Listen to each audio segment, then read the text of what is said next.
Ese es el problema Alfredo, de los Domingo y sobrenombres. Carlos, claro. Tal cual.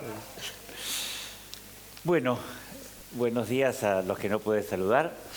Una alegría estar con ustedes. Saben, los que me han visto en algunas oportunidades por acá, que venía a Campana es una manera de renovarse, así que con que sea sábado o domingo, siempre que me inviten, o de lunes a viernes también, puede ser, he venido. Es una alegría verdaderamente grande. Así que espero que podamos conversar un poquito. Yo voy a hacer una cosa rara, quedó una cosa pegada ahí, bueno, no importa. Voy a hacer una cosa medio rara hoy, de anticipé a Freddy, veremos si es muy rara o no. Bueno, Freddy dice que ahí me gusta usar corbata para llamar la atención. Ahora además me hizo una pequeña quebradura, así que voy agregándole elementos le voy agregando elementos para seguir llamando la atención. Me parece que voy a tener que repensar esta manera de llamar la atención. Bueno, en los últimos 10 años de mi vida, y este va a ser un poco el tono de esta charla con Freddy, me pasaron 3 cosas que, tengo 52, que me cambiaron para siempre. La primera, y tiene que ver mucho con Inés, es que gracias a Inés, que le costó mucho, nos convenció al Departamento de Educación de la UCA, a Gabriela y a otros, que teníamos que hacer algo distinto. Y eso, de verdad, no es simplemente un acto de referencia a Inés, sino que es una realidad bien vital. Yo cambié radicalmente mi forma de comprender la educación de a poco, desde hace unos 10 años, gracias a la ayuda de Inés. Una persona tocó nuestro corazón y nos ayudó a hacerlo de otra manera. La segunda cosa, un poquito más dramática, o bastante más dramática que me pasó, es que hace 2 años murió mi esposa. Con lo cual, obviamente, bueno, se derrumbó todo y hubo que reconstruirse. Y la tercera cosa es que además eso pasó durante la pandemia, con lo cual lo comparto con todos ustedes, todos padecimos también ese shock, que fue largo. Y entonces me pasó en los últimos años, fruto de todo esto, que me di cuenta que podíamos mirar de otra manera, y este va a ser el sentido de la charla de ahora, y leer las experiencias que acaban de compartir. Como que en realidad la innovación educativa tiene que ser un proceso de sanación. Y no es que me voy a poner muy psicológico ni espiritual, pero voy a tratar de comprender en qué sentido, si nosotros no llevamos adelante un proceso de innovación educativa, como varios de los que se explicaban acá, las instituciones y las comunidades no sanan, no maduran, no se hacen cargo de sí mismas, no saben para dónde van, etcétera, etcétera, etcétera. ¿Qué es lo que nosotros podemos estar viviendo hoy? Que la crisis no es solo una crisis técnica o profesional, es una crisis de sentido. Y ahí, perdón, lo dejé allá. Como ven, con la bota esta, estos olvidos cuestan caros. Gracias. Y esta es una primera idea. Y ahora voy a ir a la cuestión del sentido, pero quería que encabezara esta charla y la escuché hace poco en un congreso justamente sobre el aprendizaje de servicio solidario. Y esto también siento, cuando la leí, me acordé de Inés. Los sueños no se cumplen, los sueños se entrenan. Entonces, el primer desafío que tenemos, clave, y quedó muy claro en todas las presentaciones de recién, es que esto es complejo, trabajoso, lleva tiempo. Vamos a ver ahora por qué. Necesitamos entrenar estos sueños y no simplemente soñarlos, y vamos a ver por qué eso a veces nos puede jugar en contra. Entonces, primera idea, fuerza, tenemos que ponernos en marcha con todas las dificultades que tiene el entrenamiento, que el entrenamiento no tiene nada de glamoroso, no parece muy espectacular. Uno ve un partido de Federer, qué sé yo, que ahora lo han despedido hace poco, le parece espectacular cómo juega, pero no vemos las horas y horas que está atrás de un partido espectacular o que nos llame la atención de tenis o de cualquier obra de cine o de cualquier obra maestra en cualquier ámbito. Y ahí está uno de los elementos centrales de cómo nosotros vamos a consolidar una comunidad que pueda no solo soñar, sino también entrenar. Y a esto tenemos que dedicarle tiempo. Pero para eso es clave renovarnos a partir del sentido. Yo insisto mucho, y en estas experiencias se manifestó, vamos a ir haciendo algunas referencias, no sé cómo seguirá sentido en catalán, supongo que será parecido. Bueno, mi tatarabuelo era mallorquí, era un promotor de la autonomía catalana, un literato mallorquí de principio de siglo. Bueno, se enamoró de una uruguaya, terminó en Buenos Aires, en fin. Pero no me quedé con el catalán, aunque el mallorquí no es exactamente lo mismo, pero no me quedé con el catalán. Pero en ese sentido, para mí la palabra, en esta referencia, la palabra sentido es muy importante. ¿Por qué? Porque nosotros tenemos que generar una renovación e innovación que se vio acá presente en las distintas experiencias, insisto, a partir de encontrarle un sentido a lo que queremos desarrollar, un para qué. Tiene que ser una innovación que no sea simplemente, y quedó muy claro, que no sea simplemente una copia, un sumar elementos, sino que implique una apropiación, algo que efectivamente resulte significativo para cada comunidad.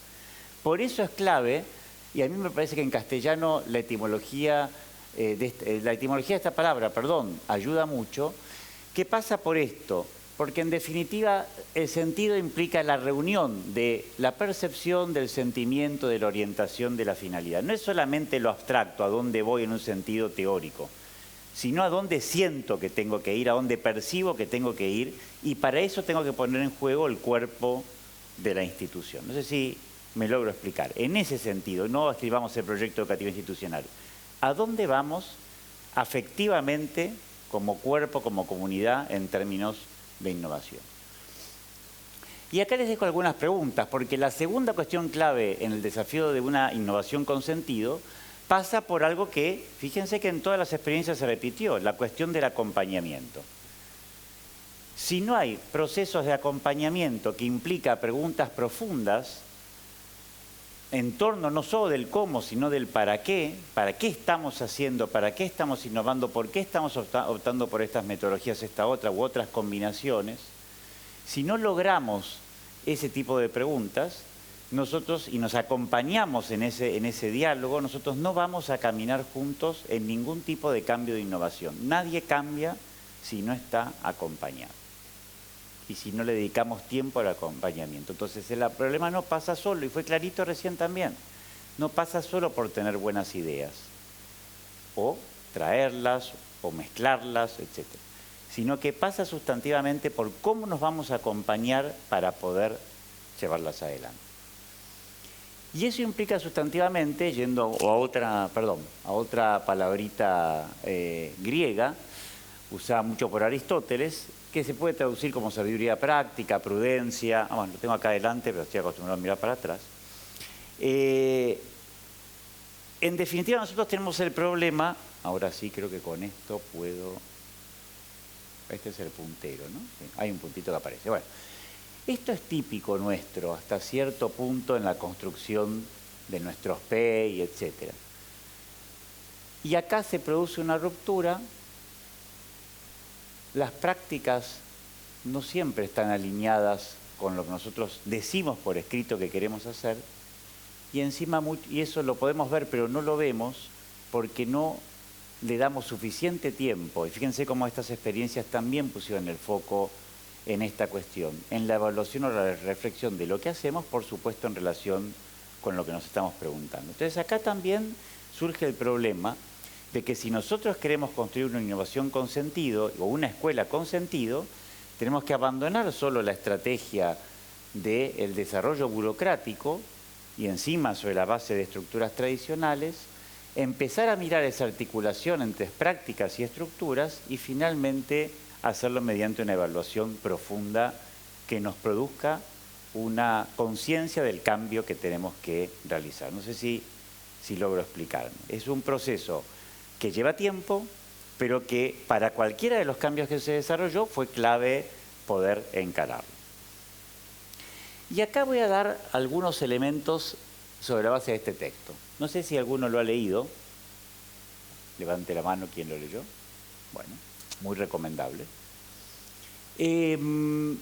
Porque justamente a partir de este texto, en relación con la cuestión del sentido, se me ocurrieron algunas ideas que presento, y trato de terminar en 10 minutos a lo sumo, que presento y que son claves de lectura para lo que vimos recién. Por eso el planteo mío no está tan vinculado con una lectura de estas innovaciones a partir de las cuestiones más técnicas, entre comillas, porque tampoco lo que dijeron fue técnico, metodológico, etcétera, sino que vamos a tratar de verlo desde esta perspectiva que les dije al principio de innovación como sanación.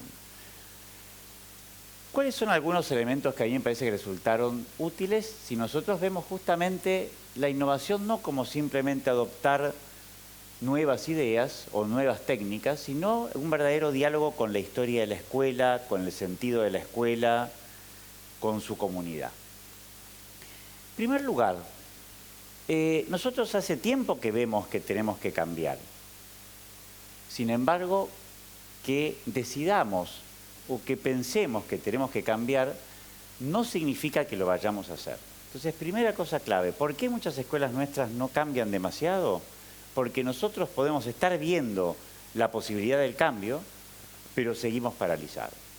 Y vamos a salir de esa parálisis por otras cosas que tienen que pasar a posteriori, no solamente porque lo veamos. Por eso también uno puede procesar, utilizamos acá la palabra trauma, que es la que ella utiliza, un trauma intelectualmente, pero lo puede seguir encarnando. Que solo lo intelectualicemos, que solo entendamos algunas cosas que nos pasan como escuela, no significa que lo vayamos a solucionar. Necesitamos otro paso más. Entender no es cambiar.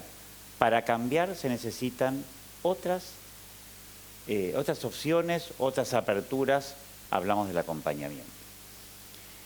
No pensamos lo que creemos, otra idea clave, sino lo que hacemos. Y acá el problema que tenemos es que en la educación es muy potente la idea de, y se habló mucho del currículum, de que nosotros creemos lo que dice el currículum, lo que dice el PEI, o hacemos supuestamente lo que dice la planificación.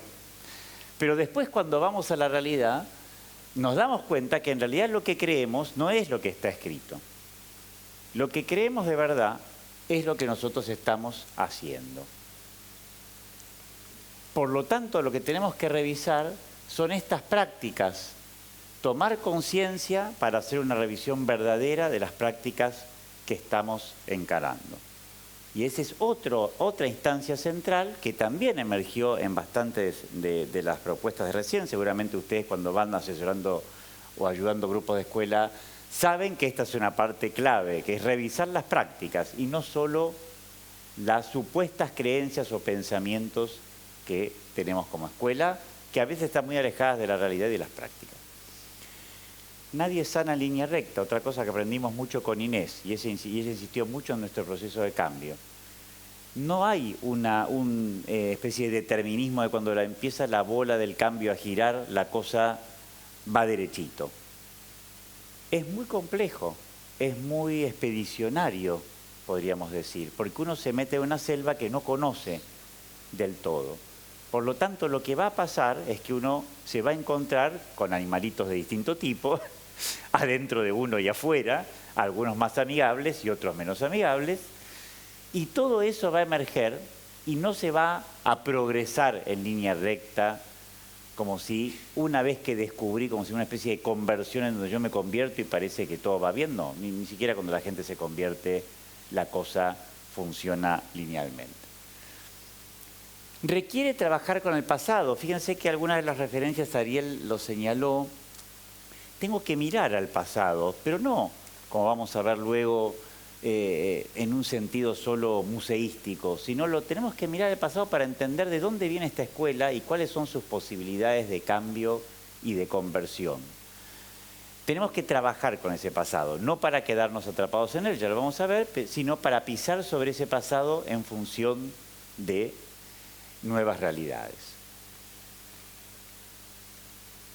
Y fíjense que también salió, voy a perder el equilibrio, también salió en la experiencia de Ludovico, bueno, de la escuela. Ariel también creo que hizo alguna referencia. bueno, sin duda la experiencia grande de las escuelas de la Fundación Trans. No importa tanto, dice Víctor Frank, lo que esperábamos nosotros de la vida, sino en todo caso lo que importa es lo que la vida espera de nosotros. O sea, no importa tanto en parte nuestras ideas a veces mal concebidas, sino que la realidad de nuestra comunidad nos tiene que golpear, nos tiene que llamar, nos tiene que convocar a hacer un cambio. Y por supuesto que desde ya en un sentido importa nuestra visión, forma parte de esa vida. Pero tengo que salir a la realidad a buscar qué es lo que tenemos que madurar y cambiar. Pero cuidado, y acá también le recuerdo mucho a Inés cuando nos reuníamos semanalmente. Cuidado, porque el perfeccionismo me pareció una frase muy potente para la vida, pero también para la innovación educativa, es la creencia de que algo está roto, vos. Entonces, cuidado con el perfeccionismo. Innovar requiere de renovar, requiere de encarar desafíos, requiere de hacer las cosas mejor. Nadie dice hacerlas de cualquier manera, pero ojo con creer que vamos a convertir a la realidad en una cosa cuadrada, perfecta, homogénea, que funcione ahora sí, porque antes funcionaba mal porque era un modelo viejo, ahora sí va a funcionar todo perfecto. No, nunca va a funcionar todo perfecto. Y va a haber nuevas luces y sombras, que en todo caso tengo que ver como proceso. Pero cuidado con esta idea de innovación como llegar a un lugar, una especie de cielo que voy a habitar y que en realidad no existe nunca en la Tierra. Sí voy a llegar a un lugar mejor, pero que implica esta cosecha de nuevas luces y sombras que tenemos que asumir. Y para ir terminando, así vemos si a Freddy o a ustedes algo de esto les llama la atención o sirve para también ir leyendo las experiencias. No podés sanar lo que no podés sentir. Y efectivamente, en la experiencia de Ariel, tal vez que contó un poquito más, dio algunas pistas del proceso de cambio, ni nosotros ni las comunidades educativas vamos a mejorar, vamos a innovar, vamos a cambiar si no podemos expresar lo que sentimos en términos de más allá de las estructuras de cambio profesionales o curriculares o lo que fuere, sino qué nos pasa, qué es lo que nos incomoda, por qué nos sentimos así. Y no es una cuestión poética o de autoayuda berreta. ¿Por qué estamos sintiendo que esta escuela no va? ¿Por qué hay una incomodidad con esta escuela? Si yo no le dedico tiempo a comprender qué sienten los docentes y los directivos y los alumnos, fíjense que todo eso también salió. Ludovico habló de pasión, si no salimos a entender qué es lo que está sintiendo esa comunidad de verdad, no vamos a poder llevar adelante un proceso de cambio. Tenemos que generar dinámicas para que eso se haga visible, para que eso esté. Y por lo tanto, nadie sana lo que no expresa. Yo no puedo innovar si no le permito a esa comunidad hablar. ¿Cuál es nuestra dinámica?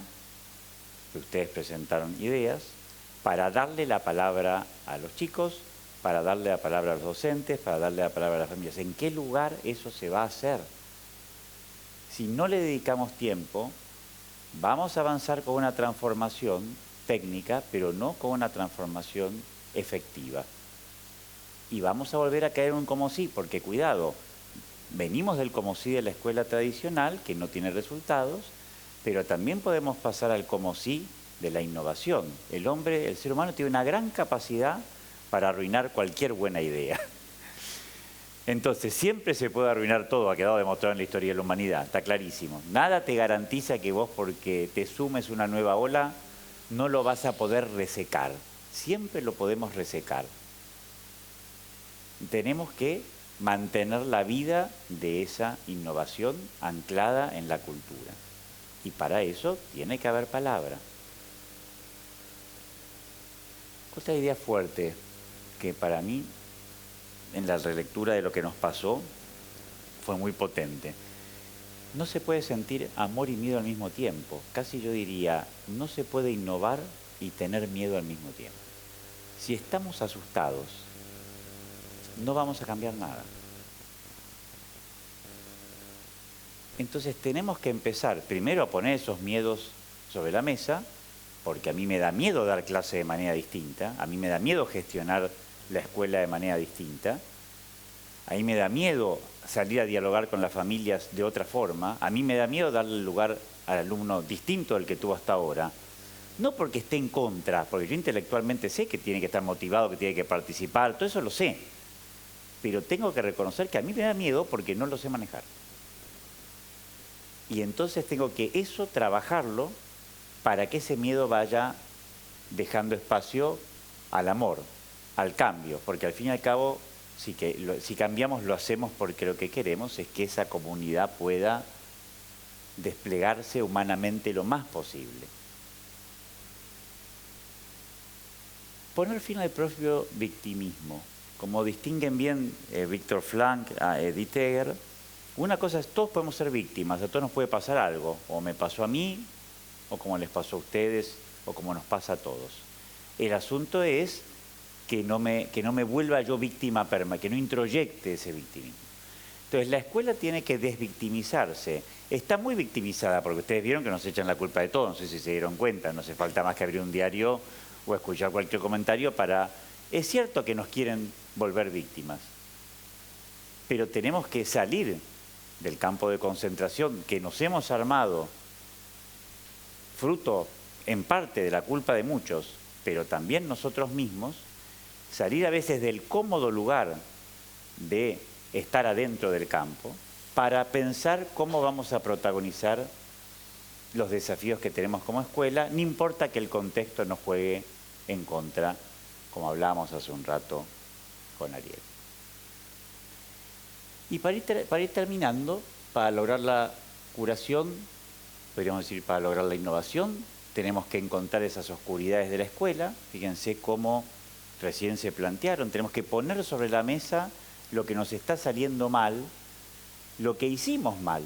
¿Cuál es el problema? Yo les puedo contar lo que hice mal durante 20 años de dar clase y lo que todavía me sigue saliendo mal. Y tendré que cambiar. Tenemos que poner sobre la mesa eso que estamos haciendo mal o eso que nos dañó como institución y a partir de ahí construir, no para encontrar culpables, sino para comprender los porqués y llevar adelante un proceso de mejora sin ocultar lo negativo de estas historias, que están siempre. Y por lo tanto reconciliarnos con esas dificultades y poder avanzar. Pero también nadie sana si no identifica fortalezas, porque ninguna escuela está hecha solo de oscuridades. Y nosotros no miramos esas fortalezas, no le dedicamos tiempo a ver lo que hacemos bien. Ustedes hablaron de compartir las buenas prácticas.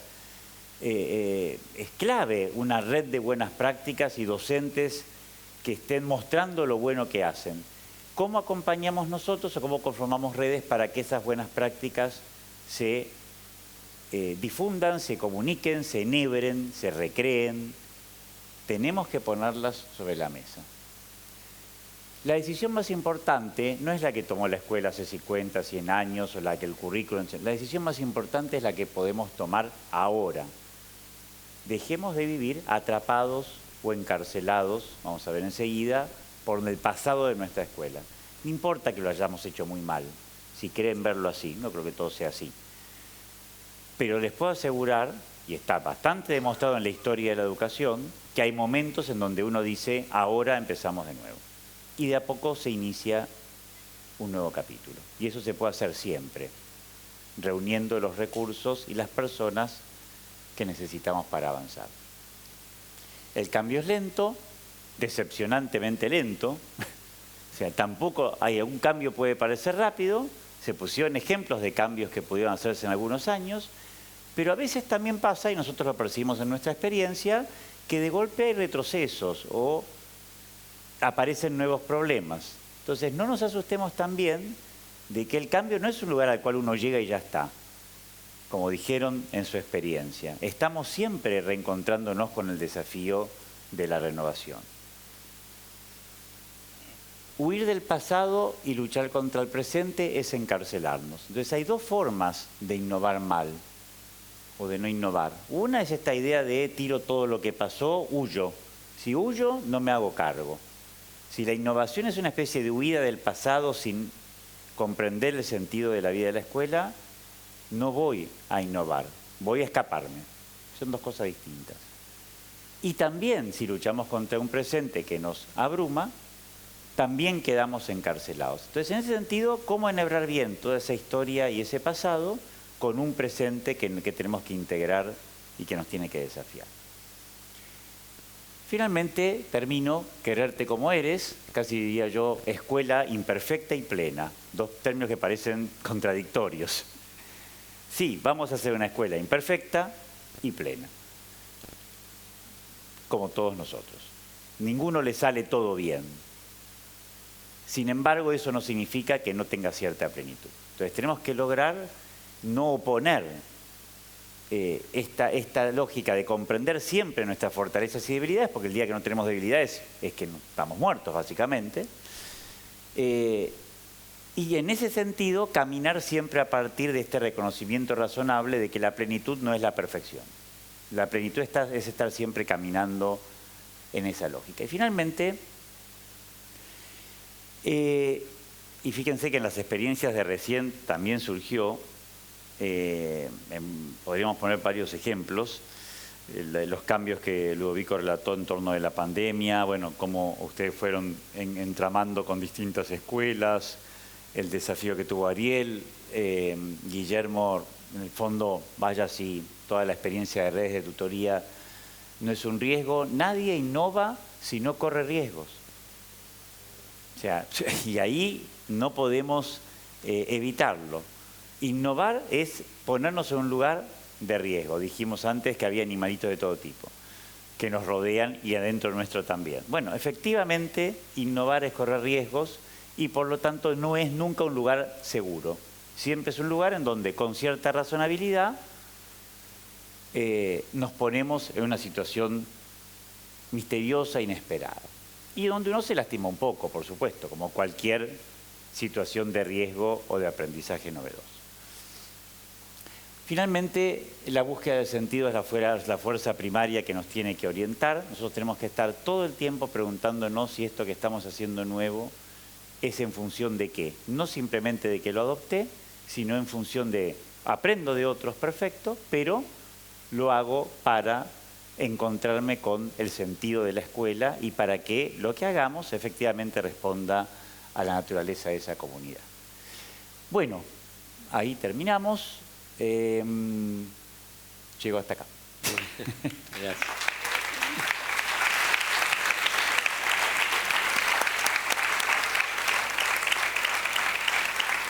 Bueno, nos pusiste como un plano como de meditación, casi mindfulness para todos. Te quiero preguntar una cosa que, ¿cómo arrancaste? Esto de sanar, ¿no? Uno sana cuando hay una dolencia o cuando hay un mal. ¿Cuál es el mal de escuela? Y el mal de escuela, me parece que, como vos también sabés igual que yo, es multidimensional. Porque nosotros tenemos el problema de fíjense que se relató mucho recién en las prácticas, de un montón de estructuras y prácticas hasta los espacios de nuestra escuela que nos duelen porque ya no nos resultan amigables para poder desarrollar una escuela que responda a los desafíos contemporáneos. Y a veces ni siquiera a los desafíos contemporáneos, porque si uno mira la historia de la educación como una historia de la innovación educativa, ¿cuántas innovaciones educativas quedaron en el camino a lo largo de los últimos 300 años que aún hoy, cuando las vemos, nos llaman la atención? Uno diría, pero esto, por ejemplo, siempre que pienso en redes de tutorías, pienso en el método Lancaster. Algo que no es lo mismo, pero hace 200 años se inventó un método por el cual el docente preparaba a los monitores y los monitores, que eran alumnos aventajados, le enseñaban a los otros. No es exactamente lo mismo, pero vaya que no tiene nada que ver con lo que quedó para siempre en la historia de la educación. Entonces, me parece que hay un dolor de escuela que pasa por estas estructuras, espacios, pedagogías, etcétera, por esta estructura de la escuela moderna que tiene que pasar a ser distinta. Y eso, al ser tan incompatible con nuestra subjetividad, no solo la de los chicos, la nuestra también, con nuestras prácticas, aún afuera de la escuela, porque la práctica de la escuela moderna tenía una cierta relación con la cultura moderna. Ciertas prácticas de la cultura contemporánea, como vos también sabés, no tienen mucha relación con nuestro modo de vida contemporáneo. Entonces me parece que el dolor de escuela fundamental pasa porque nosotros no estamos pudiendo desestructurarnos de tal forma de poder vincular, recrear esa escuela en diálogo con la cultura actual, lo cual no quiere decir abandonar su sentido ni su historia, sino, como siempre, recrearnos a partir de eso y salir entonces de ese lugar de incomodidad en el que nos encontramos porque sentimos que estamos haciendo cosas muchas veces que no tienen resultado, que no les sirven a todos, los vemos a los chicos desmotivados, hablaron todos, fíjense como en todas las experiencias, sobre todo en las que relataron más lo que los chicos decían, Guillermo presentó unos testimonios, los mismos chicos están en otro lugar y un docente capta cuando el chico está con cara de nada o díganme que no, ustedes saben, cuando uno está dando una clase y no pasa nada o cuando estamos dando una clase y pasa algo y hemos organizado una dinámica distinta. Y eso a vos te duele y ese sería el mal del docente también, estar en una situación en la que sabe que lo que está haciendo no termina teniendo mucho sentido. Entonces el mal sería la desconexión con la realidad. Sí. Haberse encerrado en sí misma. Hay como una estructura, es una cosa muy rara, es como una estructuración del sistema y de las políticas, porque no es solo un problema de la escuela, que genera como una gramática escolar, dicen algunos autores, que termina siendo contradictoria con la forma de vida contemporánea, pero no solo, hay mucha literatura también histórica sobre en el fondo, el desarrollo de escuelas que no estaban articuladas con la vida de los docentes y los estudiantes y de las familias. Me parece que no es solo un problema actual, también fue un problema previo, pero ahora se acentúa mucho más. Y todo lo demás que aparece serían síntomas de ese mal original, digamos. Bueno, en esta hipótesis... En esta hipótesis. En esta hipótesis rápida.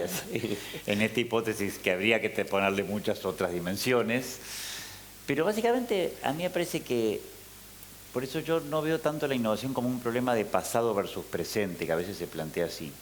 Si uno hace una historia de la innovación educativa, en mi materia, creo que te lo he contado alguna vez, que es Historia de la Educación Argentina, puede llamar que uno se dedica a la historia y le guste estos temas, en vez de mirar la historia como museo, como qué pasaba antes, como para una idea de que uno tiene que saber historia para ser docente porque tiene que tener una especie de cultura general, de la mano de lo que fuimos aprendiendo junto con Inés, se nos ocurrió hacer una historia, no de la educación solo, una historia de a ver qué cosas raras se inventaron en la historia y qué pasó. Y ahí vos te das cuenta que se fueron inventando un montón de iniciativas y aún hoy surgen, aunque no se conocen, y que no son nuevas, muchas de las que contaron acá tienen algunos años más recientes, otros muchos más, y sin embargo ya en aquellas épocas esas novedades educativas surgían porque algo no estaba funcionando. Entonces me parece que el gran drama nuestro de todos los días en la escuela, que es un gran drama humano, es ¿tiene sentido lo que estamos haciendo? ¿Sí me explico qué quiero decir?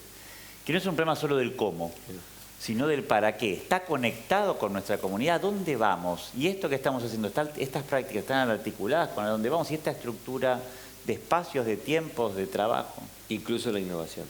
Exacto, porque el peligro es la innovación como moda, porque sería otra huida. Entonces el problema no es innovar o no innovar, sino si las prácticas tienen sentido y dan respuesta a las necesidades de la comunidad. ¿No? Yo te diría, el problema es innovar siempre con sentido. Con sentido. Porque digamos, si uno no puede nunca, o sea, todos los días tenemos que innovar. Yo me levanto hoy, tengo que hacer una cosa distinta ayer y supuestamente todos los días tendría que estar un poco mejor. Como persona, como comunidad. Entonces me parece que el llamado a innovar es permanente, lo cual no quiere decir que uno tire todo por la ventana, claro. Pero al mismo tiempo siempre que tenga sentido, siempre que sepamos en comunidad hacia dónde y que tenga sentido, la contracara, como tiene que sentirse, es que estemos acompañados. Si no hay compañía, no va a haber sentido.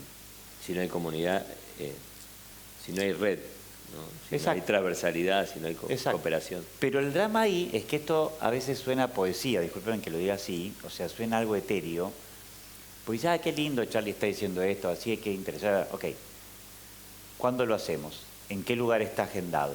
¿Cuál va a ser el método? No sé si me explico qué quiero decir. ¿Cómo lo vamos a entrenar? No es cuestión solo de decir qué lindo. Claro. ¿Cómo vamos a hacer cada uno de estos tips? ¿Qué tiempo le vamos a dedicar? ¿Y cómo vamos a organizar la agenda del directivo, del docente y del alumno para que esto se haga? No para que sea lindo una charlita y... Hay que poner un wedding planner del encuentro. Exactamente, pero es que claro, porque si no vos avanzás en la parte técnica y si no simultáneamente no le pones la contracara del encuentro y de la comunicación, o lo haces rápido porque hay que hacerlo y está dentro del método. A veces yo veo eso, ahora tenemos que hablar, ahora hay que compartir. Tampoco caigamos en podemos pasar de un activismo racionalista, enciclopédico, etcétera, a una especie de activismo de innovación en donde hay que hacer un montón de cosas para llegar a la innovación, pero cuidado, si no lo hacemos modelando el tiempo humano, incorporando de verdad a las personas, etcétera, etcétera, lo vamos a hacer por arriba y de nuevo se pierde el sentido. Otro eje que trajiste, el primero la sanación, el segundo el miedo. A mí me parece interesante cuando se estudia las fobias, ¿no? Dicen que el sujeto se achica y el objeto que se tiene fobia, la araña, claro, se agranda, parece que fue un monstruo imposible que con un pisotón se mata. Pero bueno, subjetivamente se piensa esto. Entonces, a veces se me ocurrió pensar que la innovación a veces es funciona como una fobia, ¿no? Yo no sé qué voy a hacer con esto, lo veo más grande de lo que en realidad es, y a veces innovar es cambiar los bancos de lugar, tampoco nadie se murió en el Exacto. Entonces, digo... Lo que pasa es que al cambiar los bancos de lugar, yo no sé cómo poner mi cuerpo en ese espacio. Claro. Y ahí me viene el miedo. Claro, el sujeto se achicó. Claro. Porque cuando... de la mano de Inés, por ejemplo, en la UCA dijimos, en la UCA, una universidad, vamos a dar todas las clases de a 2 profesores juntos. A mí al principio, ¿qué hago con otro profesor al lado mío? ¿Se entiende lo que quiero decir o no? O sea, que mi cuerpo se tiene que acostumbrar a otro cuerpo de profesor que está al lado mío y que entonces, está que yo estoy hablando y habla él, bueno, y ya empiezan a hablar los chicos porque las mesas están... Y ahí me puede agarrar el miedo. Y al principio, debo confesarlo, no me salió bien. El primer año que yo di Historia de Educación Argentina con esta lógica, y encima se nos ocurrió, como lo pudimos hacer en la UCA, pues estamos cerca del centro, hacer parte de las clases en los lugares históricos en donde fue pasando. Pero yo tampoco sabía cómo moverme en esos lugares porque uno sabe moverse dentro de un aula. No sé si me explico qué quiero decir. Sobre todo un profesor universitario que en general de pedagogía, aunque sea doctorado en educación, no sabe nada. Entonces, el primer año fue medio catastrófico y podría haber dicho retrocedo, salgo corriendo. No sé si me explico qué quiero decir. Porque la verdad que era para salir corriendo, de acuerdo a mis cánones tradicionales. Me dio miedo lo que pasó. Casi fobia, digamos. Exacto. Pero bueno, estaba por suerte Inés cerca, entonces no era fácil escapar. Acompañante terapéutico. Alguien tenía un acompañante. Entonces, en definitiva... pudimos seguir adelante todos porque nos acompañamos como comunidad y veníamos a contarnos lo que nos había salido mal. Y entonces cuando nos dimos cuenta que a todos nos salía algo mal, tenés menos miedo. Y ahí es la tercera pregunta, y ya estamos cerrando, que la primera, la cuestión de sentido y de sanación, el segundo el miedo, y el tercero es asumir el dolor de la pérdida de lo que te sale mal. ¿Sí? Yo creo que el gran problema que tenemos, me da la impresión, es que no nos animamos a mirar nuestros errores de frente y abrazarlos con intensidad, digamos. Y ahí sí. Uno va a una escuela y defiende lo indefendible, sí, acá claro. Y en Argentina bastante más, pero en el resto del mundo también, y hacen prácticas aberrantes como si estuvieran bien, solo por no reconocer que están mal. Exactamente. Y ahí está el dramático problema, al cual habría que dedicarle varios seminarios, de cuál es el lugar del error en la educación. Porque también, en el fondo, hay toda una tradición pedagógica que sabemos pone al error como una especie de algo innombrable. El error del alumno es lo que le baja la nota. No está esa lógica de que un error es un error solo cuando no aprendo de él. Una idea que a mí me gusta, me parece muy potente. O sea, un error verdaderamente es un error casi ontológicamente se vuelve error cuando yo no puedo aprender de él, porque errores va a haber siempre. El problema es que no aprenda del error. Entonces, si yo mirara todo desde esa otra lógica, me parece que es mucho más fácil superar ese dolor y percibir que en definitiva ese miedo y percibir de esa forma que es una oportunidad. Por supuesto que me puede doler, por supuesto que me duele que mi clase no haya sido tan buena y tiene efectos, porque uno siente que dañó a otros, a los que aprenden con uno, obviamente. Pero también es verdad que ya lo hice, no me salió bien porque estoy aprendiendo a hacerlo, y de hecho cuando uno es docente joven sería ridículo que no se equivocara. O sea, si alguien empieza dando clase y 20 años después da clase igual porque lo supo hacer desde el primer día, es medio raro. Por lo tanto, se supone en cualquier profesión que yo voy a ir de menos a más. Si voy de menos a más significa que yo en algún momento estoy cometiendo errores de los cuales voy a aprender. Entonces, si incorporo el error en el aprendizaje, pero también en la conciencia y en la concepción del docente y del equipo directivo, desdramatizo esa situación y se vuelve posibilidad de aprendizaje. Pero de nuevo, ¿qué tiempo le doy yo en un taller para decir, bueno, hoy contemos las buenas prácticas, mañana reunámonos para que cada uno cuente lo que le salió mal? ¿Se hace? ¿Alguna pregunta? Freddy, acá hay dos preguntas.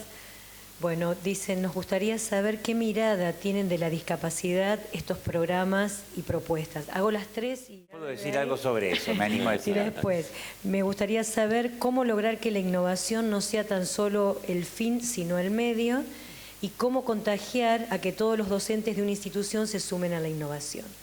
Bueno, en la primera pregunta hay un cuento muy lindo, que nunca me acuerdo cómo se llama, pero que alguno lo habrá leído, de ese, bueno, no sé qué, un señor X que va a buscar agua al río, tiene dos vasijas, ¿lo han leído alguna vez? Y una vasija tiene una grieta y pierde agua. Sí. Bueno. Yo tengo una visión sobre el tema de la discapacidad y sobre el tema de las fortalezas y debilidades de los alumnos, que me parece fruto también de lo que aprendimos, que es que en definitiva todos tenemos fortalezas y debilidades. Y las discapacidades están dentro de ese conjunto de fortalezas y debilidades, por supuesto, con sus especificidades.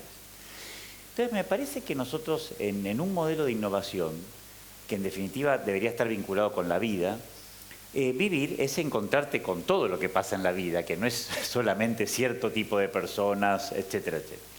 Entonces nosotros tenemos que desarrollar escuelas que incluyan la vida completa. Para eso nos tenemos que preparar de verdad y tenemos que salir de la pedagogía de la homogeneidad y entender que aún quien padece alguna discapacidad o tiene alguna discapacidad, nos está aportando una novedad por fortalezas y debilidades al aprendizaje de un aula. Por eso en ese cuento, la vasija rota le pide perdón al que lleva el agua porque la otra vasija siempre llega con toda el agua y la vasija rota llega con menos agua o quebrada, y él le dice, ¿no te diste cuenta que estuve regando un cantero con flores a lo largo del camino?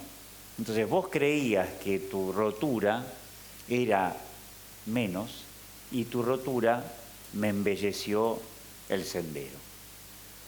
Entonces, me parece que nosotros tenemos que dejar de hacer rankings de alumnos y docentes lineales y darnos cuenta que todos tenemos discapacidades y capacidades, me animaría a decirlo así, en todos los ámbitos, aún al que le va muy bien, que yo quiero saber qué quiere decir que le va muy bien. Todos tenemos fortalezas y debilidades, y una verdadera educación innovadora para mí tiene que ser una educación en donde veamos que todos tenemos algo para ayudarnos y todos algo en que ser ayudados, por más que parezca que me vayan todo muy bien. Y en ese sentido yo tomaría la necesaria inclusión de la diversidad y la discapacidad de todo tipo, pero siempre que no lo usemos para rankear, no sé si me explico qué quiero decir, para linealmente analizar quién está mejor y quién peor. Y entonces bueno, tenemos que incluir a aquel que tiene un problema. No. Todos vienen a aportar a la experiencia del aula fortalezas y debilidades. El asunto es cómo enhebramos esa dinámica para que todos salgamos fortalecidos en ese compartir. La segunda pregunta, perdón. Ah, lo del método. Y Como lo un que virus. pasa que, claro, lo que pasa que, ojo, hay que entrenar. O sea, yo no se va a lograr nunca una nueva escuela, una nueva visión de mi escuela, si en la práctica cotidiana eso no se vive. Nadie cambia porque le hago leer 4 libros de innovación. No sé, ni porque viene de 25 charlas simpáticas y como tiene que pasar otra cosa. Y lo que tiene que pasar en la escuela es que tiene que haber un método. ¿Cuál va a ser nuestro método? Que en definitiva hay que decir camino. ¿Cuál va a ser nuestro camino de innovación? ¿Cómo nos vamos a entrenar en la innovación? ¿Y cómo nos vamos a acompañar? Si nos acompañamos, los métodos pueden ir siendo diversos, pero van a ir siendo efectivos. Si no nos acompañamos, no va a pasar nada. No hay solución mágica, no es un sueño, es un entrenamiento. ¿Y tercero? ¿Cómo lograr que la innovación no sea tan solo el fin, sino el medio? Bueno, efectivamente, perdón, mezclé las dos preguntas. En realidad respondí esta última, pero creo que están vinculadas. El fin es, en definitiva, que nuestra escuela tenga sentido para todos los que estén habitándola y viviéndola. Y eso implica la innovación permanente, pero entonces tengo que hacerlo mediante la reunión de todas estas experiencias y todas estas consideraciones de las cuales acabamos de hablar, que es una perspectiva de lectura, obviamente no la única. Charlie Torrendel, muchas gracias. Un fuerte aplauso, gracias Freddy, gracias Charlie. Cuánto para pensar, ¿sí? Una escuela para todos, una escuela con sentido. También qué sentido tiene para mí educar, qué sentido tiene lo que enseño, para qué enseño. Bueno,